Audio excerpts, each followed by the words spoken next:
Assalamu alaikum students. Welcome back to my channel Learn Skill with Uman. Student आज के इस lecture में हम class 10th new computer book chapter number 1 का जो टॉपिक डिस्कस करने जा रहे हैं उसका नाम है वेरिएबल डिक्लेरेशन। स्टूडेंट्स लेक्चर को स्टार्ट करने से पहले मैं आपको बता दूं कि मैंने अपने चैनल लर्न स्किल विद उमान के अंदर क्लास 10th की कंप्यूटर बुक की सीरीज का आगाज़ किया था, जिसमें इंशाल्लाह क्लास 10th की न्यू कंप्यूटर बुक जो है वो कंप्लीट मैं आपको इसके लेक्चर जो अपलोड करूँगा। प्रोग्रामिंग भी इसमें करवाऊँगा, प्रैक्टिकली भी थ्योरिकली भी। मैंने प्लेलिस्ट जो है ना चैनल पे बना दी हुई है। जिन बच्चों ने उस प्लेलिस्ट को सेव नहीं किया वो पहले जाके चैनल पे प्लेलिस्ट को सेव कर ले। चलिए स्टूडेंट्स, आज के लेक्चर को शुरू करते हैं। स्टूडेंट्स, वेरिएबल डिक्लेरेशन का मतलब है कि हम किस तरह अपने वेरिएबल को, यानी कि जो मुतगय्यर है हमारा, उसको प्रोग्राम के अंदर हम किस तरह जो है ना डिक्लेयर कर सकते हैं। चलिए स्टूडेंट्स, हम इसको देखते हैं। We need to declare a variable before we can use it in the program. हमें किसी भी वेरिएबल को प्रोग्राम में इस्तेमाल करने से पहले उसको क्या करना पड़ेगा, डिक्लेयर करना पड़ता है। ठीक है, या हमें किसी भी वेरिएबल को प्रोग्राम में इस्तेमाल करने से पहले उसको क्या करने की जरूरत पड़ती है, डिक्लेयर करने की जरूरत पड़ती है। Declaring a variable include specifying it's data type and give it valid name. Variable को डिक्लेयर करते वक्त दो चीज़ें जो है ना इसमें शामिल होती हैं। सबसे पहले एक तो उसकी डाटा टाइप, कि वो किस किस्म का जो डाटा है आप उसके अंदर स्टोर करवाना चाहते हैं उस वेरिएबल के अंदर। और वेरिएबल का जो है वैलिड नेम होना चाहिए। जो हमने रूल्स पढ़े हैं पिछले लेक्चर के अंदर, उसमें जो है ना कि किस तरह आप एक वैलिड नेम लिख सकते हैं। ये दो चीज़ें है ना वेरिएबल को डिक्लेयर करते वक्त जो है ना इसमें शामिल होती हैं। एक तो उसकी डाटा टाइप, कि किस किस्म का डाटा स्टोर करना, दूसरा वेरिएबल जो नाम है वो उसका। Following syntax can be follow to declare variable. Students, ये सिंटैक्स आपकी स्क्रीन पे शो हो रहा है। ये जो होता है वेरिएबल को डिक्लेयर करने के लिए इस्तेमाल होगा, कि एक तो सबसे पहले आपने क्या इस्तेमाल बताना है, उसकी डाटा टाइप, और एक आपने वेरिएबल का आगे नाम बताना है। स्टूडेंट्स, फर्स्ट करें, मैंने किसी से उसकी एज जो है वो लेनी है, तो मैं क्या करूँगा, एज को स्टोर करवाने के लिए एज के नाम का एक वेरिएबल बनाऊंगा। स्टूडेंट्स, अब आप मुझे बताएं, मैंने इस वेरिएबल को डिक्लेयर करना है प्रोग्राम के अंदर, तो जो एज होती है वो हम पॉइंट में लेते हैं कि पॉइंट के बगैर लेते हैं?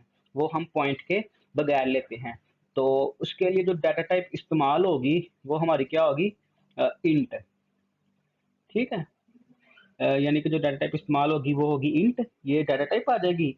और आगे वेरिएबल का नाम, मैंने एज लेनी है तो मैं वहाँ पे जो वेरिएबल का नाम है वो एज ही लिख रहा हूँ। और यहाँ पे जो है ना मैं ये जो है ना मेरा मैं सॉरी, यहाँ पे मैंने इक्वल लिख दिया। यहाँ पे जो है ना ये जो चीज़ है ना, ये मेरा वेरिएबल डिक्लेरेशन है, कि एक तो आपने उसकी डाटा टाइप बतानी है और दूसरा आपने बताना है कि उसका जो नाम है वेरिएबल का वो क्या है। ठीक है स्टूडेंट्स, चलिए आगे कुछ और एग्जांपल हम देखते हैं। Some example of valid variable declaration are as follow. जैसे कि यहाँ पे ये देखिए एक एग्जांपल है जिसमें उसने यहाँ पे भी उसने एज ही ली है, लेकिन उसने अनसाइंड इंट का जो डाटा टाइप है वो इस्तेमाल किया है। अनसाइंड इंट से मुराद होता है कि इसमें सिर्फ पॉजिटिव वैल्यू आएगी, यानी कि एज तो यानी कि आप नेगेटिव नहीं ना बता सकते, तो इसलिए उसने अनसाइंड इंट जो है ना लिया है। ये डाटा टाइप है, दूसरा जो एज है हमारा ये उसका नाम। चलिए आगे दूसरे एग्जांपल देखते हैं। Float height. अब देखिए जो फ्लोट है ये हमारी डाटा टाइप है, और हाइट जो है हमारे वेरिएबल का नाम है। देखिए जो हाइट होती है ना वो पॉइंट में आ सकती है। ठीक है, पॉइंट के बगैर भी हो सकती है, लेकिन पॉइंट में ज़्यादातर हाइट जो आ जाती है, तो इसलिए उसने इसकी डाटा टाइप फ्लोट रखी हुई है। उसके बाद उसने सैलरी, ये यहाँ पे लिखा है इंट सैलरी। इंट जो है डाटा टाइप है। सैलरी जो होती है वो हमें पॉइंट्स में नहीं मिलती है। ठीक है, यानी कि अगर 20,000 सैलरी है तो 20,000 ही मिलेगी। 17,000 17,000 ही हमें जो सैलरी है मिलेगी। उसके बाद एक और एग्जांपल है, इसमें करैक्टर इस्तेमाल किया उसने। आगे उसने लिखा मास्टर स्टेटस। अब मास्टर स्टेटस का मतलब होता है स्टूडेंट्स कि वो मैरिड है कि सिंगल है। उसमें एक ही लफ्ज आएगा, या तो एस आएगा या तो क्या आएगा, एम आएगा। तो इसलिए इसने यहाँ पे उसकी डाटा टाइप जो है ना करेक्टर ली हुई है। उसके बाद students, multiple variable of same data type में also be declared in single statement. यानी कि स्टूडेंट्स अगर आपके पास वेरिएबल जो है मल्टीपल है लेकिन उनकी जो डाटा टाइप है वो सेम ही है, तो आप उनको सिंगल स्टेटमेंट के अंदर यानी कि एक ही लाइन के अंदर क्लियर कर सकते हैं।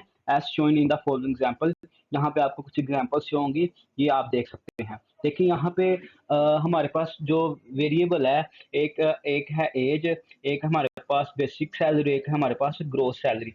सो ये देखें, हमारी जो बेसिक सैलरी है वो भी नेगेटिव वैल्यू में नहीं आएगी, एज भी नेगेटिव वैल्यू में नहीं आएगी, ग्रोस सैलरी भी जो हमारी नेगेटिव वैल्यू के अंदर नहीं आएगी। तो इसलिए उसने क्या, इन सब की जो डाटा टाइप है वो सेम ही इस्तेमाल होगी इसमें, जो कि अनसाइडेंट है। उसने क्या किया, तीनों वेरिएबल को एक ही सिंगल स्टेटमेंट के अंदर लिख दिया, क्योंकि उसने ऊपर कहा है कि अगर आपके पास multiple variable same data type के हैं, यानी कि वेरिएबल्स ज्यादा हैं, उनकी डाटा टाइप भी सेम है, तो आप उनको एक सिंगल स्टेटमेंट के अंदर डिक्लेयर कर सकते हैं।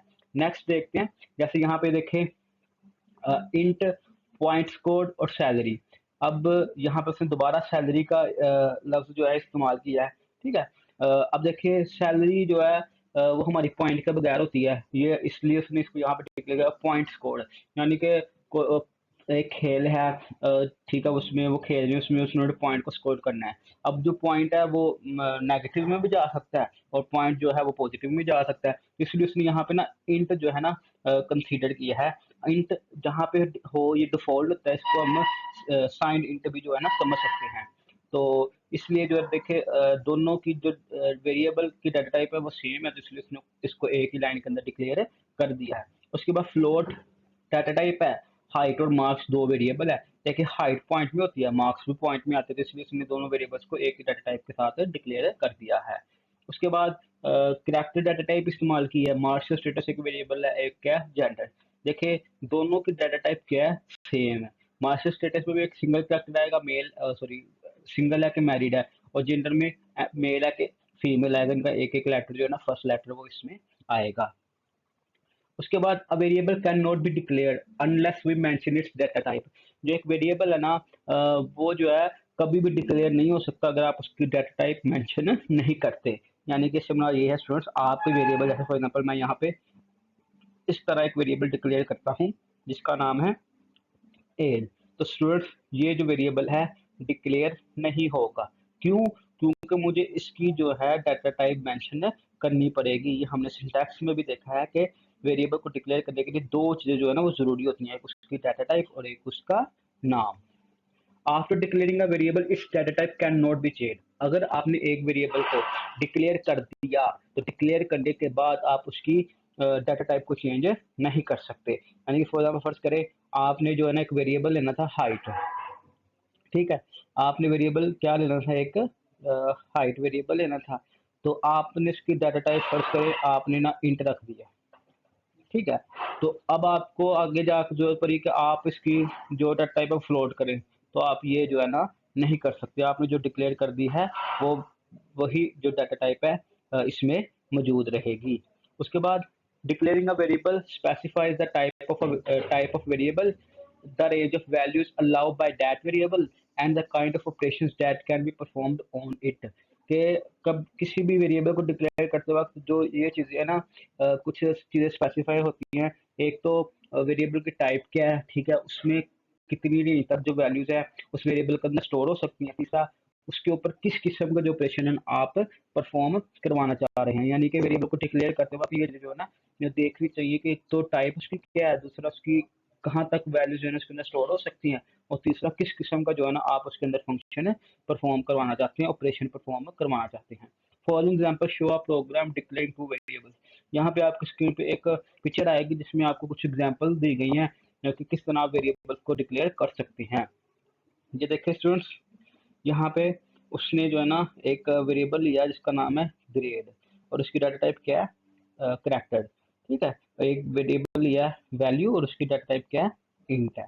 तो वेरिएबल को डिक्लेयर करने के लिए दो चीज़ों का ध्यान रखना ज़रूरी है, एक तो डाटा टाइप और दूसरा इसका वैलिड नेम। स्टूडेंट्स, ये था आज का हमारा लेक्चर। उम्मीद है कि आपको इस लेक्चर की समझ आ चुकी होगी। अगर आपका कोई भी सवाल है तो आप मुझसे नीचे कमेंट सेक्शन में पूछ सकते हैं। अपना ध्यान रखिएगा और अपने इस चैनल को सब्सक्राइब करिएगा। अल्लाह हाफिज़।